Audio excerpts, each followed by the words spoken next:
fonctionne. Alors, oui, ça a l'air d'aller. Bonjour à tous. Chouette sujet de parler effectivement sexualité. On m'a proposé le thème sexualité non pénétrative. Alors j'ai eu 3000 idées, alors j'essaie de faire vite pour vous donner des outils assez simples et concrets en quelques minutes.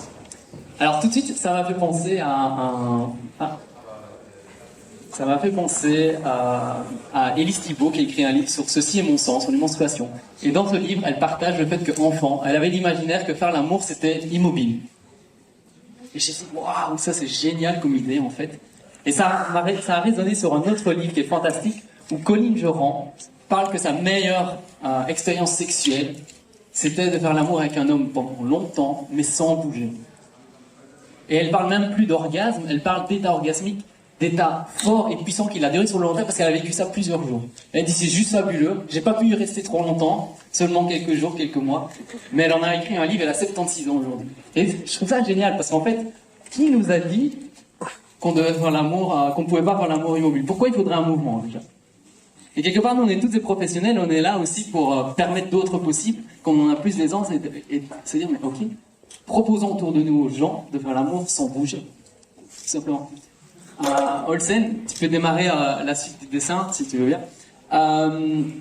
Et Élise Thibault, ça me rappelle le fait que les images et les représentations ont énormément d'impact sur notre sexualité, et que la sexualité, c'est de l'apprentissage et des habitudes, surtout des habitudes. Et donc, d'où l'importance pour moi de montrer d'autres possibles, et également montrer d'autres expériences. Je pense que c'est la responsabilité de chacun. Qui parle autour de lui de la manière dont il vit ses orgasmes? Très peu de gens, donc ça ne peut pas évoluer si on n'en parle pas. Alors, Master et Johnson, probablement vous les connaissez, c'est les deux sexologues dans les années 50-60 qui ont montré en fait qu'effectivement dans un système très linéaire de relations sexuelles masculines, il y a l'excitation, puis effectivement pendant cette phase d'excitation, il y a une érection, un afflux de sang. Chez l'homme ça se voit parce qu'évidemment il y a une érection extérieure, et ensuite qui dit érection dit implicitement pénétration, mouvement, orgasme, enfin pour autant qu'il y en ait un, et puis ça chute. Parfois, ça chute même en négatif, je dirais, soit du manque ou un mal-être, mais simplement, voilà, c'est très linéaire. Et finalement, ça, c'est relativement, à l'heure actuelle, c'est assez obsolète, puisque les sexologues aujourd'hui parlent de script. On est libre de notre script, c'est-à-dire notre scénario. Et donc, là, je pense que Olsen va dessiner le deuxième que je trouve vraiment génial, où en fait, un peu comme le mouvement, on fait ce qu'on veut. Et le mouvement, on pourrait dire que le mouvement, c'est ennuyant. Enfin, une relation sexuelle sans mouvement, on pourrait dire que ça va être chiant, quoi, si on veut dire le mot. Mais je vous invite à vous poser la question de simplement imaginez que vous êtes en connexion sexuelle, simplement de génital à génital, et vous ne bougez pas, et vous regardez l'autre dans les yeux pendant 5 minutes. Faites l'exercice là avec votre voisin, regardez, pas génitalement, mais juste les yeux. Regardez votre voisin 5 minutes sans bouger. Regardez l'intimité, l'intensité que ça crée. C'est déjà fabuleux, quoi. Alors imaginez, qui voudrait vivre comme Colline Joran? On monte, on joue, on fait comme, on y va, on fait son propre scénario, et puis à la fin on reste faux. Einstein a dit, c'est fou de croire à s'attendre à des résultats différents si on fait toujours la même chose. Et Mark Twain a dit, c'est sympa aussi, c'est parce qu'ils ne savaient pas que c'était impossible qu'ils l'ont fait. Alors, je regarde le temps, waouh, tout le temps accélère.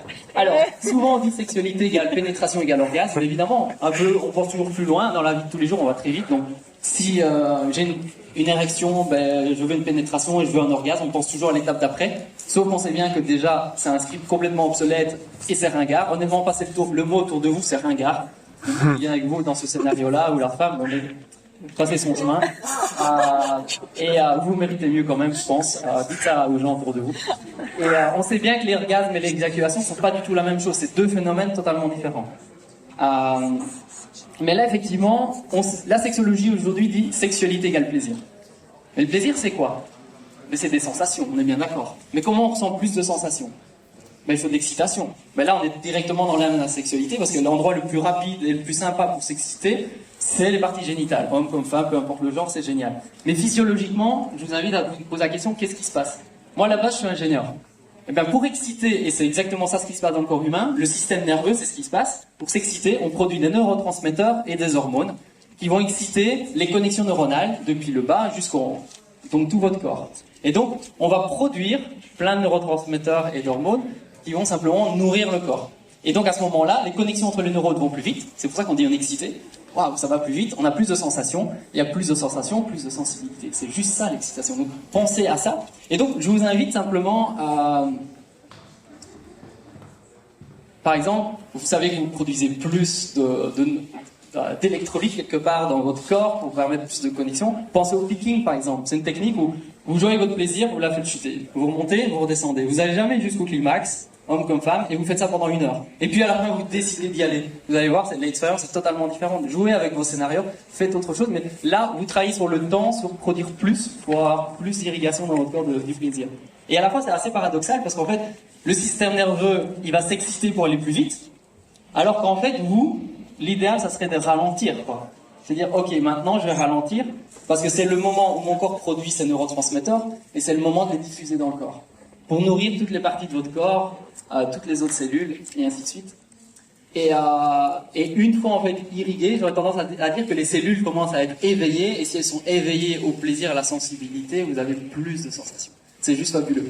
Alors, souvent on dit, c'est pas parce que vous pensez qu'il n'y a rien qu'il se passe rien. C'est comme les ondes électromagnétiques, y a un champ ici qu'on ne voit pas, pourtant vos GSM fonctionnent en permanence, ou le son, on n'entend que de 20 à 20 000 kHz, et pourtant il y a plein de choses qui se passent. Je vois que j'ai explosé le temps, j'arrive un peu au bout. Je peux continuer, ça vous plaît? Oui. Merci. Je ne peux pas marchander. J'ai pas de temps, mais j'ai pas dit. Vas-y, lâche-toi, tu dois conclure du coup. Alors il m'aurait fallu dans les temps plus. Bon, attends.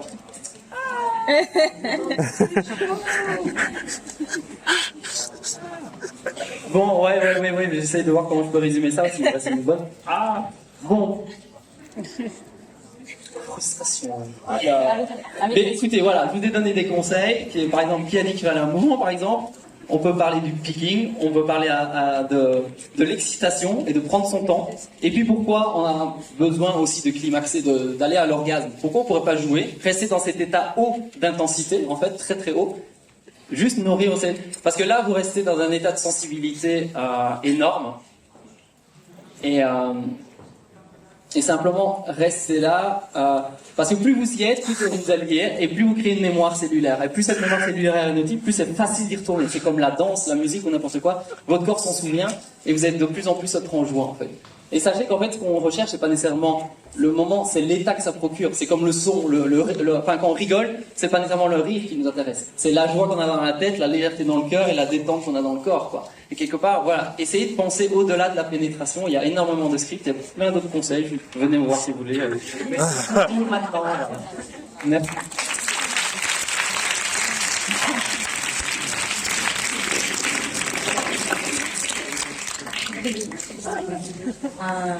Un tout grand merci de vous être prêté à l'exercice. Je sais que c'est très frustrant, ce pour toi, Olivier. Olivier est là jusqu'à 22h aujourd'hui, donc n'hésitez pas à aller rediscuter encore dans la suite.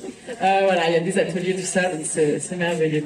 Je vous remercie beaucoup. Donc maintenant, je vais vous inviter, on va prendre en fait vos questions et réflexions. Donc on a toujours Jonas et Estelle. Voilà. Une personne de chaque côté.